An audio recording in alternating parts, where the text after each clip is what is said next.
नमस्ते एवरीवन। तो आज के ब्लॉग में मैं लेके आई हूँ आपके लिए माइग्रेन और कोई भी ऐसा हेडेक है जिससे कि आप बहुत ज़्यादा परेशान हो चुके हैं, तो उसके लिए आपको कुछ आसन, कुछ मेडिटेशन, कुछ प्राणायाम, कुछ षटकर्मा के फ़ायदे जो कि मैं इस वीडियो में आपको बताऊंगी। प्लस आपको डाइट में क्या लेना है, आप कैसे अपने आप को हील कर सकते हैं, क्या रीज़न है माइग्रेन या फिर हेडेक होने का, कितने टाइप के माइग्रेन और हेडेक होते हैं, या फिर कौन कौन सी चीज़ें आपको ट्रिगर करती हैं माइग्रेन होने में, वो सारी ही चीज़ें इस वीडियो में मैं आपको बताऊंगी। पहले आपको बता दूं कि इस वीडियो के 2 पार्ट होंगे, जिसमें मैं पहले पार्ट में आपको ये सारी चीज़ें क्लियर करूंगी कि व्हाट इज़ हेडेक, कितने टाइप के हेडेक होते हैं, क्या क्या चीज़ें माइग्रेन में, आपको क्या सिम्टम्स होते हैं माइग्रेन की, और माइग्रेन में क्या क्या चीज़ें आपको ट्रिगर करती हैं, ये सारी चीज़ें एक वीडियो में ले आऊँगी। और दूसरे वीडियो में मैं आपको सारे आसन, जो भी आसन इसमें करने हैं, वो सारे आसन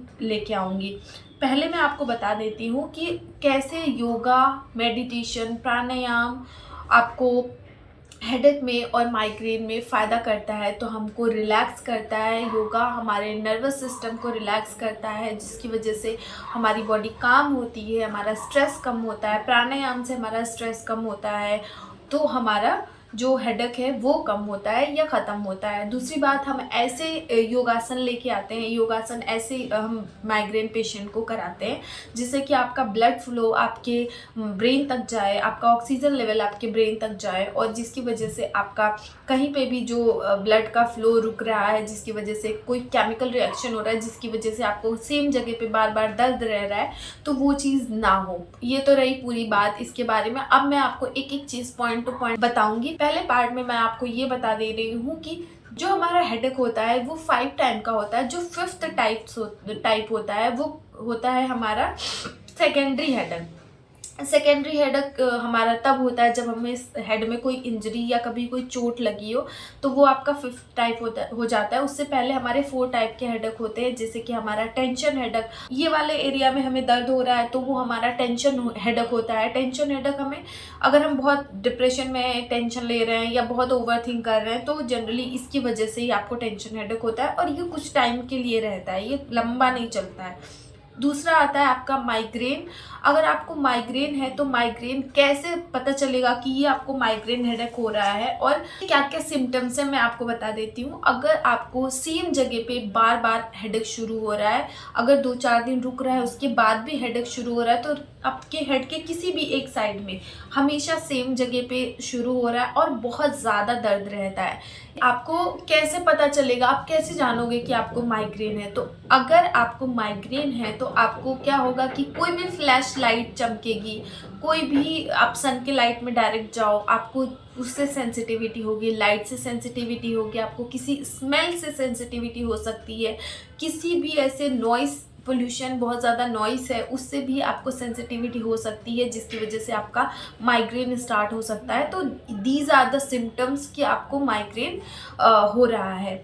उसके बाद अगर आपको माइग्रेन हो रहा है, उस टाइम पे आपको ऐसा लगेगा कि आपके आंखों से, हो सकता है कि सबको नहीं बट कभी कभी किसी किसी को ऐसा हो सकता है कि उसके विज़न ब्लरी, ऐसे लगे कि आपको ब्लर सा दिखाई दे रहा है उस टाइम पे जब आपको बहुत ज़्यादा माइग्रेन का प्रॉब्लम चल रहा है। उसके बाद ऐसा हो सकता है कि आपको नोज़िया यानी मिचली आना, और आपको फटीग, चक्कर आना, आपको कमज़ोरी फील होना, आपको ऐसा लगे कि वॉमिटिंग होने वाली या होती है। तो ये सारे रीज़न हैं आपके माइग्रेन के। तीसरा हमारा आता है क्लस्टर हेडेक। चौथा हमारा होता है साइनस हेडेक। साइनस हेडेक में बेसिकली होता क्या है कि आप साइनस से, आपको नाम से ही पता चल जा रहा होगा कि ये जो एरिया है हमारा, ये पूरे म्यूकस यहाँ पे इकट्ठा हो जाते हैं, जिसकी वजह से ये पूरा आईज के आसपास का एरिया, आपका पूरा फेस का एरिया और आगे का ये पूरा हेड आपका पेन करता है, जिसको हम साइनस हेडेक कहते हैं। तो ये हमारे 4 टाइप के हेडेक होते हैं। और 5th हमारा जो होता है दैट इज़ हमारा सेकेंडरी हेडेक, जिसमें अगर आपको इंजरी लगी है, कभी कोई चोट लगी है, जिसकी वजह से आपका सेकेंडरी हेडेक होता है। अब मैं आपको माइग्रेन का टॉपिक लेके सारी चीज़ें इसके बारे में बताऊंगी। मैंने आपको क्लियर कर दिया कि सिम्टम्स क्या क्या होते हैं अगर आपको माइग्रेन है। कि माइग्रेन अगर एक बार आपको शुरू हो गया तो जब भी वो शुरू होगा तो हो सकता है कि उसका कोई ट्रिगरिंग पॉइंट हो, जिसकी वजह से वो ट्रिगर होता है, उसके बाद वो हेडेक स्टार्ट होती है। तो उसके ट्रिगरिंग पॉइंट मैं आपको बता देती हूँ। माइग्रेन होने के ट्रिगरिंग पॉइंट, पहली बात तो ये कि आपको लाइट साउंड और किसी भी परफ्यूम या किसी भी ऐसे स्मेल से बहुत ज़्यादा सेंसिटिविटी होना, जिसकी वजह से आपको हेडेक होने शुरू हो जाए, वही माइग्रेन वाला ही। दूसरा आपका है एम्प्टी स्टमक। अगर आप खाली पेट ज़्यादा टाइम तक हैं तो हो सकता है कि उससे भी ट्रिगर होकर आपका माइग्रेन शुरू हो जाए। आप बहुत ज़्यादा सोच रहे हैं, ओवरथिंक कर रहे हैं, डिप्रेशन में है, एंग्जाइटी हो रही है किसी चीज़ को लेके, तब भी आपको माइग्रेन हेडेक शुरू हो सकता है। उसके बाद आपको ऐसा भी हो सकता है कि आप रोज़ अच्छे से अपना स्लीपिंग पैटर्न कंप्लीट कर रहे हैं, बट किसी दिन वो चीज़ थोड़ी आगे पीछे हुई, आप सो नहीं पाए किसी रीज़न से, या फिर रात में आपको नींद नहीं आई, तो इसकी वजह से भी ट्रिगर होके आपको हो सकता है कि माइग्रेन शुरू हो जाए। तो these are main triggering point जिसकी वजह से आपको माइग्रेन शुरू हो सकता है। अब मैं बता देती हूँ कि अगर आप माइग्रेन से बहुत ज़्यादा परेशान हैं तो आप कौन कौन से डाइट भी अपने लाइफ में चेंज करके अपने हेडेक से या अपने माइग्रेन से छुटकारा पा सकते हैं या उसको कम कर सकते हैं। तो पहली बात कि आप जो भी फास्ट फूड, बाहर का जंक फूड खा रहे हो, उसको बिल्कुल अपने लाइफ से अवॉइड करो।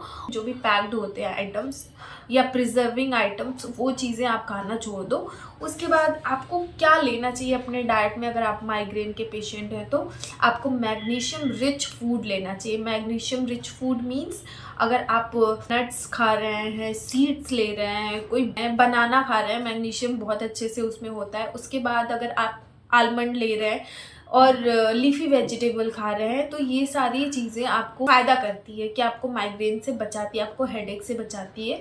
दूसरा, आपको विटामिन B2 लेना है, जिसमें आपको मिल्क हो जाता है, आपका एग हो जाता है, आलमंड हो जाता है, तो ये सारी चीज़ें आप ले सकते हैं। उसके बाद है कि आप ओमेगा 3 ले सकते हैं। अगर आप वेजिटेरियन हैं तो आप सीड्स ले सकते हैं। आप ओमेगा 3 जो फ़िश का ऑयल होता है उसको आप हटा सकते हैं। आप सिर्फ सीड्स ले सकते हैं, फ्लैक्स सीड और जो भी आपके सनफ्लावर सीड्स आते हैं, ये सीड्स खा सकते हैं, अपने डाइट में ले सकते हैं भरपूर मात्रा में।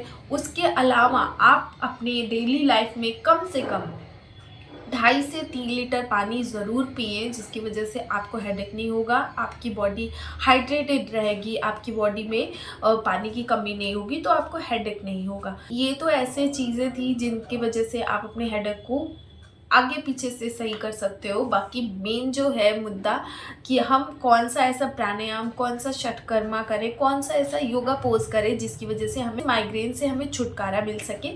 तो पहली बात मैं आपको प्राणायाम बता देती हूँ। मैंने बहुत सारे प्राणायाम के वीडियोस बनाए हैं, जिसमें अगर मैं जो भी प्राणायाम यहाँ बताने जा रही आप वहाँ से जाके देख सकते हैं और उसको कर सकते हैं।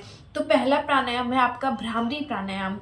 भ्रामरी प्राणायाम करने से आपका जो माइंड है, आपकी जो नर्वस सिस्टम है, वो काम होता है, बॉडी रिलैक्स होती है, जिसकी वजह से आपका किसी भी तरह का हेडेक होता है वो शांत होता है। सेकंड, आपको क्या करना चाहिए, आप अनुलोम विलोम करो। अनुलोम विलोम बहुत अच्छा है और हर किसी को, ज़्यादातर जितने भी लोग हैं, किसी को मना ही नहीं, आप अनुलोम विलोम कर सकते हो और अनुलोम विलोम से आपको माइग्रेन में, आपको हेडेक में फ़ायदा मिलेगा। ये तो ऐसे प्राणायाम हो गए जो कि हमें माइग्रेन से रिलेटेड या हेडेक से रिलेटेड कोई पेशेंट है तो उसको करना चाहिए। उसके बाद षटकर्मा में मैंने जल नीति की वीडियो बनाई है, आप वहाँ से जल नीति के बारे में पूरी चीज़ें देख सकते हो।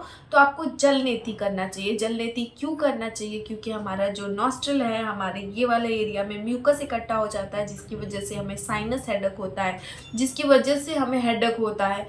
तो ये सारे रीज़न हैं और इससे आप षटकर्मा में आप जल नीति करके अपने आप को हील कर सकते हैं, सही कर सकते हैं।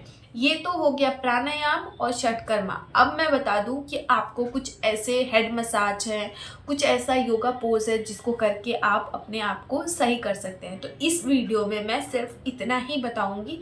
आगे इसका एक और पार्ट आएगा जिसमें माइग्रेन से रिलेटेड मैं आपको पूरे आसन अच्छे से करके और समझा के बताऊंगी कि कैसे आसन करके आप कौन से ऐसे पोज करके, योगा पोज करके आप अपने माइग्रेन को हील कर सकते हैं और ठीक कर सकते हैं। तब तक के लिए देखते रहिए मेरा चैनल। अगर आपको अच्छा लगा हो, अगर आपको ये जानकारी अच्छी लग रही हो या लगी हो, तो आप इसको लाइक, शेयर और सब्सक्राइब ज़रूर करें। तब तक के लिए बने रहें।